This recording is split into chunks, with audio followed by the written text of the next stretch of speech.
Olá, meus queridos irmãos, a paz do Senhor Jesus, tudo bem com vocês? Que o grande amor de Deus, a graça do nosso Senhor Jesus e a comunhão do Espírito Santo esteja com você e com toda a sua família, em nome do Senhor Jesus. Meus irmãos, muito feliz por mais essa oportunidade que Deus nos deu, mais um dia de vida, né? Que o Senhor nos concedeu de poder estar aqui gravando esse vídeo junto com vocês, edificando primeiro a mim, depois cada um de vocês através da santa palavra de Deus, né? Meus irmãos, hoje eu venho com mais um vídeo da nossa querida Escola Bíblica Dominical e é a última lição, meus irmãos, como o tempo voa. A última lição do trimestre. Essa revista aqui, ó, que é Em Defesa da Fé Cristã, finalizou. Estamos agora na lição 13, pessoal. Lição número 13, né? Que é a lição das escolas bíblicas dominical de domingo às 9 da manhã, que tem nas Assembleias de Deus, todo domingo às 9 da manhã. E você é convidado para levar a sua família, como eu sempre venho dizendo, pessoal. E essa última lição vai falar algo muito importante, que é tipo assim, eu gostaria que você imaginasse agora um dia que acaba a energia na sua casa, né? Você está fazendo alguma coisa à noite ali e apaga tudo, a luz da rua, apaga a luz de dentro de casa, apaga tudo, fica aquele breu. E a gente sai procurando, batendo às vezes na parede, às vezes tropeça em alguma coisa que está no chão, no caminho, machuca o dedinho do pé e sai procurando algo. O que a gente sai procurando? Às vezes a gente sai procurando celular, outros procurando um isqueiro, um fósforo, uma luz para a gente enxergar no meio das trevas, no meio da escuridão. E quem é espiritual já pegou aí a mensagem, né, irmãos? Ou seja, a lição de hoje, pessoal, vai falar sobre o que ilumina a nossa vida nos dias de hoje, né? O que eu e você precisamos pegar para iluminar a nossa vida, iluminar o nosso caminho, para a gente enxergar, dar luz, claridade para a escuridão, para as trevas, que é a Bíblia, a palavra de Deus, né? A Bíblia, eu estou lembrando aqui que tem um versículo que fala assim, a lâmpada para os meus pés é a tua palavra, luz para o meu caminho, né? Então, o que acontece? A gente está vivendo numa época, meus irmãos, que os dias estão maus, é muito pecado. Se a gente não vigiar, a gente vive no meio do pecado, concordando, né? Não somente participando, né? Não somente participando. Às vezes a gente nem está participando de algum pecado, mas a gente concorda, né? Alguém faz ou pratica e a gente fica ali concordando que é a mesma coisa do que praticar. Romanos capítulo 1 diz que a ira de Deus vai vir sobre aqueles que praticam o pecado, a iniquidade, e também aqueles que concordam, que consentem com o pecado, né? Então não é só os que praticam, os que concordam e consentem, falam, não, tá, beleza, tá tudo certo, tá consentindo com o pecado. Ou se cala diante de uma situação que a gente é a luz. A Bíblia fala que eu e você, cristãos, somos luz do mundo e sal da terra. Então a gente tem que iluminar as situações. Se a gente calar nossa boca em meio de uma situação pecaminosa que está na nossa frente, que está prejudicando alguém, que está levando alguém para o inferno, a gente ficar quieto, a gente está consentindo com os erros. Então a gente precisa da palavra de Deus, da Bíblia Sagrada. E hoje a gente vai meditar sobre isto, essa luz que é a palavra de Deus, né? A lição 13 do dia 30 de março de 2025 vai falar sobre perseverando na fé em Cristo. Amém, meus irmãos? Então fica aí comigo, acompanha este áudio, né? Eu faço essas leituras para a gente ficar por dentro, né? Do que vai ser comentado lá no domingo, no próximo domingo, a gente já ir por dentro. Se você não tem tempo para ler ou não tem a revista, ouça o áudio aqui, beleza? Desde já eu peço que compartilhe esse vídeo com seus amigos, no grupo da família, e deixe um likezinho aí para o YouTube ver que vocês estão gostando dos vídeos e recomendar para outras pessoas, e se puder um comentário. Agora a gente vai fazer uma pequena oração e pedir para o Senhor nos abençoar nessa leitura.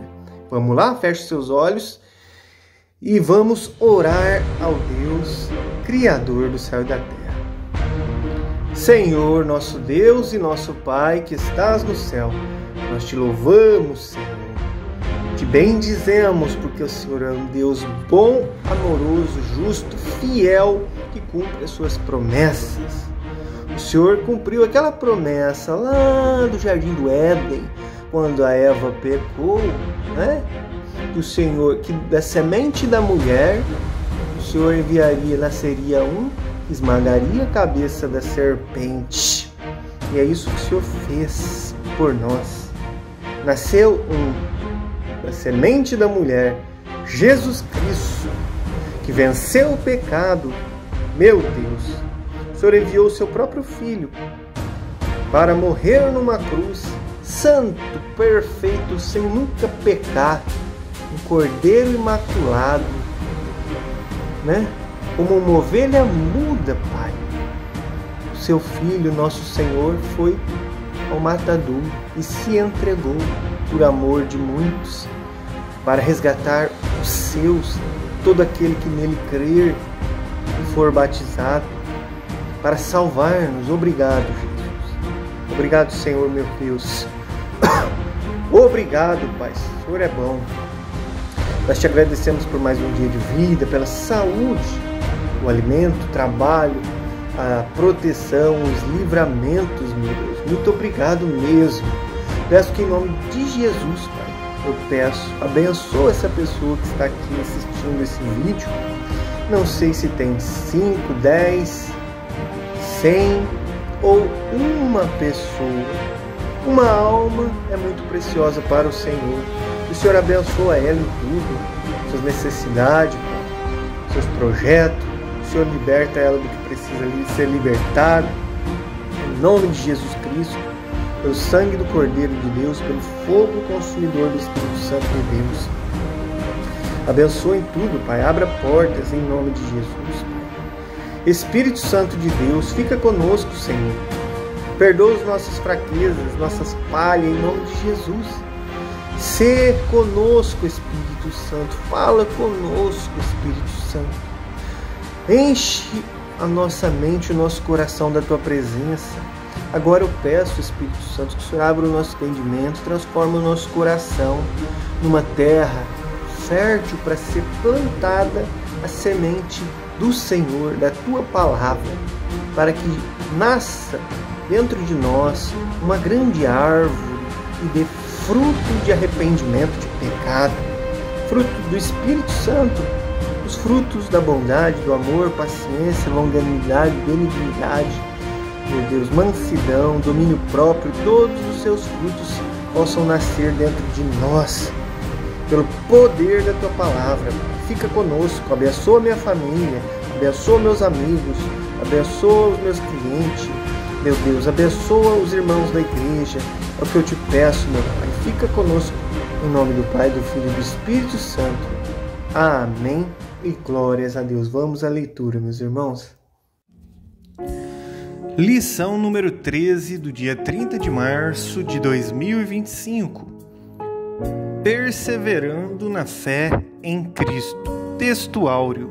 E temos muito firme a palavra dos profetas, a qual bem fazeis em estar atentos, como uma luz que alumia em lugar escuro, até que o dia esclareça, e a estrela da alva apareça em vosso coração. 2 Pedro, capítulo 1, versículo 19. Verdade prática. A Bíblia Sagrada é o único instrumento moral e espiritual estabelecido por Deus para aferir a nossa conduta diante do Criador, diante da sociedade, diante da pátria e diante da família. Vamos para a leitura bíblica que vai ser lida lá em classe, todos juntos, no dia do domingo. Se encontra em 2 Timóteo, capítulo 3, versículos 10 ao 17. Diz assim a palavra do Senhor: Tu, porém, tens seguido a minha doutrina, seguido o meu modo de viver, a minha intenção. Tu tens seguido a minha fé, a longanimidade, tens seguido o amor, paciência, perseguições e também aflições, tais quais me aconteceram em Antioquia, em Icônio e em Listra. Quantas perseguições sofri, e o Senhor de todas me livrou. E também todos os que piamente querem viver em Cristo Jesus padecerão perseguições. Mas os homens maus e enganadores irão de mal para pior, enganando e sendo enganados. Tu, porém, permanece naquilo que aprendeste e de que foste inteirado, sabendo de quem o tens aprendido, e que desde a tua meninice sabe as sagradas letras, que podem fazer-te sábio para a salvação, pela fé que há em Cristo Jesus. Toda Escritura divinamente inspirada é proveitosa para ensinar, para redarguir, para corrigir, para instruir em justiça, para que o homem de Deus seja perfeito e perfeitamente instruído para toda boa obra. Introdução da lição. As religiões mundiais e os movimentos dissidentes delas possuem diversos escritos sagrados. No cristianismo, a fonte de autoridade é a Bíblia Sagrada. A autoridade bíblica deriva sua origem em Deus, que nos permite chamar a Bíblia de a Palavra de Deus. Isso encerra a superioridade das Escrituras como plena e total garantia de infalibilidade, infalível. Mas não falta quem indevidamente reivindica essa mesma autoridade, ou até mais que as Escrituras. Vamos para o ponto número 1 dessa lição. Ponto número 1. Diante das heresias é preciso perseverança. Vamos para o primeiro subtópico: os falsos mestres. As duas epístolas a Timóteo, classificadas com justiça como epístolas pastorais, juntamente com a epístola a Tito, destacam-se também pelo seu caráter apologético. São refutações às heresias contra as fábulas ou as genealogias intermináveis. Como diz 1 Timóteo capítulo 1, versículo 4, 1 Timóteo capítulo 4, versículo 7 e Tito capítulo 1, versículo 3, Tito capítulo 3, versículo 8. E também a expressão falsamente chamada ciência, 1 Timóteo capítulo 6, versículo 20. Sem dúvida, é um combate ao pensamento gnóstico, que começou a surgir e chegou ao ápice no século II. Um homem chamado Irineu de Leão, que viveu no ano 135 ao ano 204 depois de Cristo, esse homem Irineu, ele combateu o tal sistema em sua obra Contra as Heresias. A obra dele chama Contra as Heresias. O apóstolo Paulo está combatendo dois principais grupos heréticos em sua geração: os gnósticos de sua geração, como combateu as heresias judaicas, também de sua época, e os falsos doutores da lei, como diz 1 Timóteo capítulo 1:7, da circuncisão, que diz em Tito 1:10, e também as fábulas judaicas, que está em Tito capítulo 1:14. Vamos para o subponto número 2, a experiência apostólica. O apóstolo elogia a perseverança de Timóteo na fé e na doutrina em tempos tão difíceis. As perseguições são uma referência à experiência da primeira viagem missionária, juntamente com Barnabé, como diz Atos 13, do 8 ao 12 e os 50. Também Atos 14, do 5 ao 7 e o 19. É verdade que Timóteo se integrou à comitiva de Paulo em Listra, na segunda viagem missionária, como diz Atos 16, do 1 ao 3. Isso aconteceu depois dessas perseguições, e Timóteo, nessa época, ainda não fazia parte da comitiva paulina. Contudo, deve ter sido testemunha ocular de algumas dessas perseguições, pois vivia na região e a sua mãe era crente, sem dúvida, membro da igreja.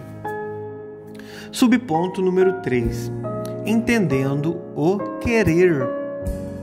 O verbo querer em todos os que piamente querem viver em Cristo Jesus padecerão perseguições, Esse verbo querer, quer viver em Cristo Jesus, é mais que um simples desejo, mas uma resolução, ou seja, um propósito de coração. É uma vida com propósito. Sofrer pela causa do Evangelho é o motivo para glorificar a Deus.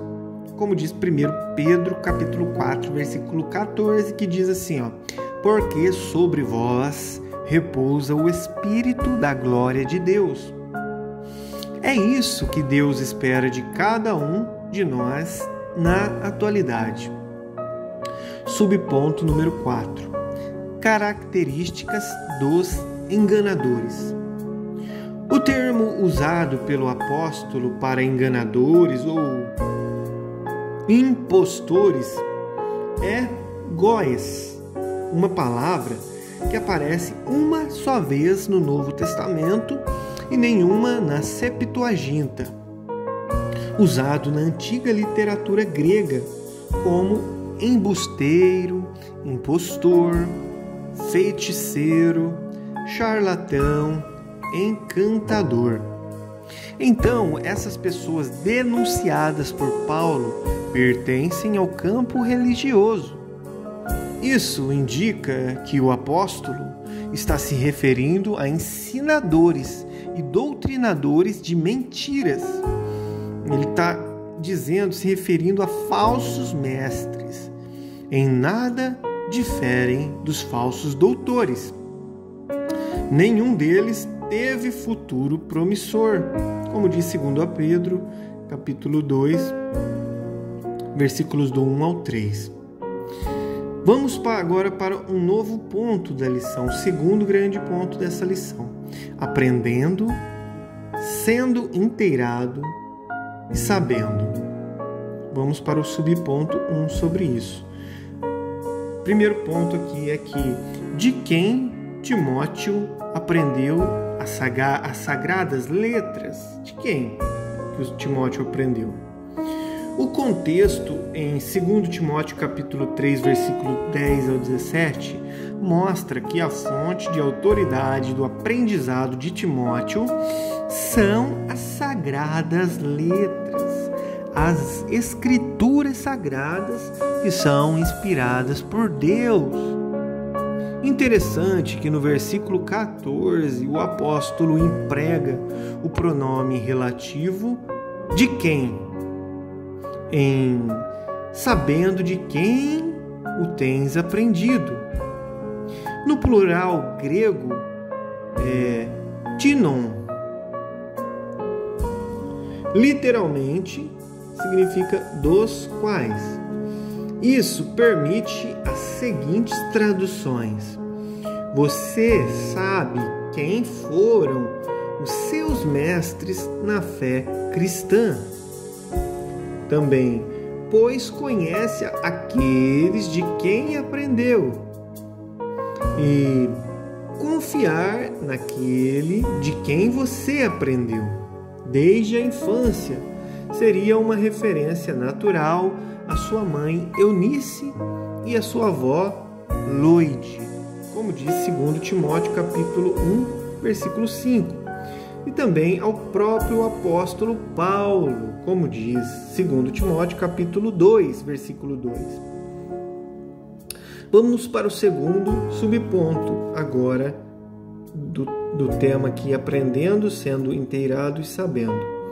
O segundo subponto é permanecendo firme nas sagradas letras.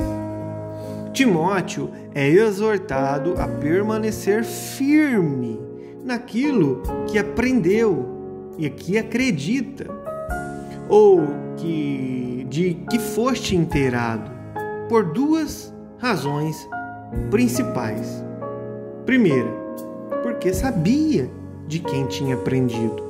Segundo, porque são as sagradas letras, os escritos sagrados, a Bíblia.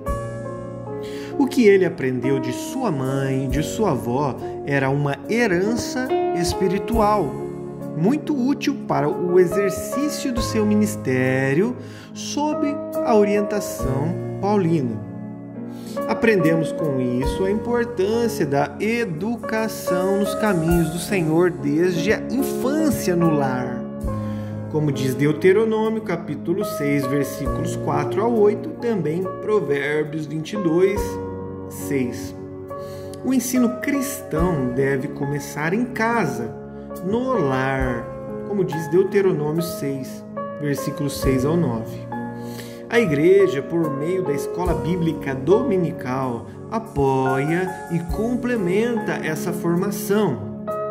Esse princípio vale para os nossos dias, os dias de hoje.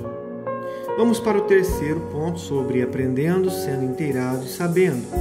Terceiro subponto aqui é: a Bíblia é divinamente inspirada.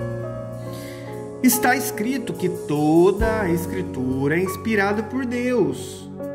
O termo grego theopneustos, inspirado por Deus, ou divinamente inspirada, vem das palavras theos, que é Deus, e pneu, que é respirar, soprar.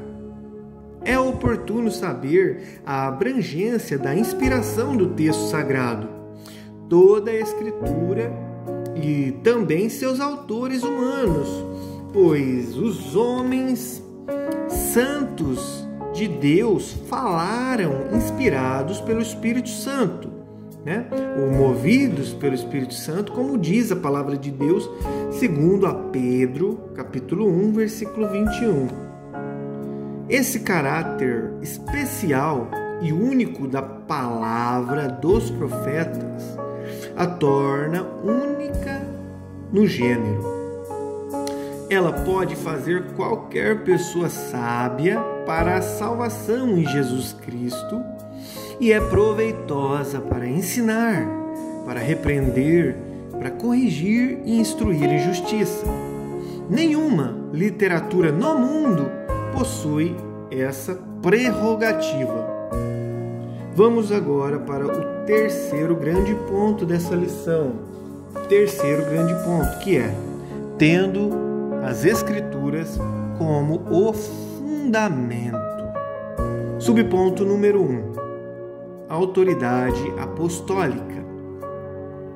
A Igreja se submete inquestionavelmente à autoridade dos apóstolos do Novo Testamento. Sabemos que essa é a vontade de Deus. Se os evangelhos de Mateus e Lucas, ou pelo menos um deles, são colocados no mesmo nível do Antigo Testamento, como diz 1 Timóteo, capítulo 5, versículo 18, também Deuteronômio, capítulo 25, versículo 4, em Mateus, capítulo 10, versículo 10, e em Lucas 10, 7. E da mesma forma, as epístolas paulinas, também, como diz 2 Pedro, capítulo 3, versículos 15 e 16, isso é uma forma de reconhecer definitivamente o Novo Testamento como escritura inspirada. Assim, todos os livros da Bíblia têm o mesmo grau de inspiração e a mesma autoridade. Logo, devemos dar a mesma atenção e credibilidade tanto aos profetas do Antigo Testamento como aos apóstolos do Novo Testamento. Vamos agora para o segundo subponto, a abrangência. Em muitas passagens no Novo Testamento, o termo escritura, ou no plural escrituras, se refere ao Antigo Testamento algumas dezenas de vezes, como diz Mateus 21, 42, Marcos 12, 10, Lucas 24, 27, João 2, 22, João 5, 39. Mas o contexto da expressão paulina, toda a Escritura é inspirada por Deus, não se restringe apenas ao Antigo Testamento. E sabemos disso porque a intenção do Espírito Santo é mostrar que se trata de todos os 66 livros da Bíblia. Como diz 2 Pedro, capítulo 3, versículo 2, diz assim, para que vos lembreis das palavras que primeiramente foram ditas pelos santos profetas e do mandamento do Senhor e Salvador mediante os vossos apóstolos, no Novo Testamento.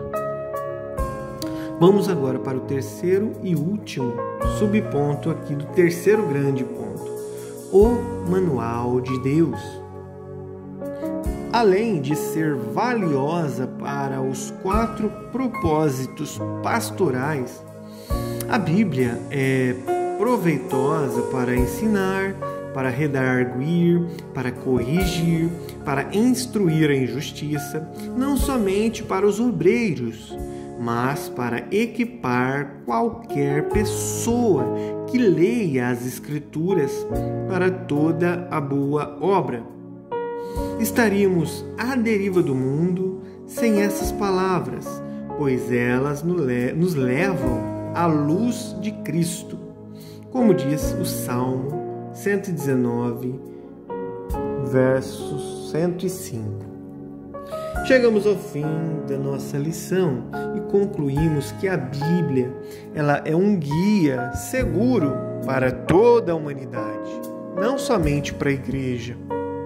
Ela é a única revelação de Deus escrita para o ser humano e a fonte de autoridade espiritual para aferir a nossa conduta diante de Deus, da sociedade e da família. Trata-se de uma orientação segura para a vida humana, para a nação de Israel e para a Igreja, bem como as exortações para o mundo, incluindo os aspectos político, social e religioso das nações. Amém e glórias a Deus. Muito bem, meus irmãos, finalizamos aqui mais uma lição. Que lição importante, né? Muito edificante para o nosso coração. E terminamos mais um trimestre. Vencemos, glória a Jesus, aleluia. Obrigado, Deus, vencemos. Venci, Senhor, eu venci. Eu consegui gravar esses vídeos, Senhor. O Senhor está comigo. Vencemos, meus irmãos. E agora vai iniciar aí uma outra revista, né? Mais 3 meses, mais um trimestre. E que você possa estar junto comigo aqui, acompanhando, indo às escola bíblica dominical todo domingo com a tua família. Suas crianças precisam de você. Os seus filhos precisam de você, né? Talvez você é cristão e seus pais não são convertidos. Os seus pais precisam de você, da sua oração, da sua intercessão por eles, seus parentes, amigos. Vamos ficar juntos, firmes aí, meditando na palavra do Senhor, né? Junto com Deus, né? Deus, você e eu unidos aí nesse propósito aí de ficar pertinho de Jesus, para se Jesus voltar, né? A gente está preparado aí em comunhão com Deus, tá bom? Fiquem com Deus, até o próximo vídeo. Deus abençoe cada um.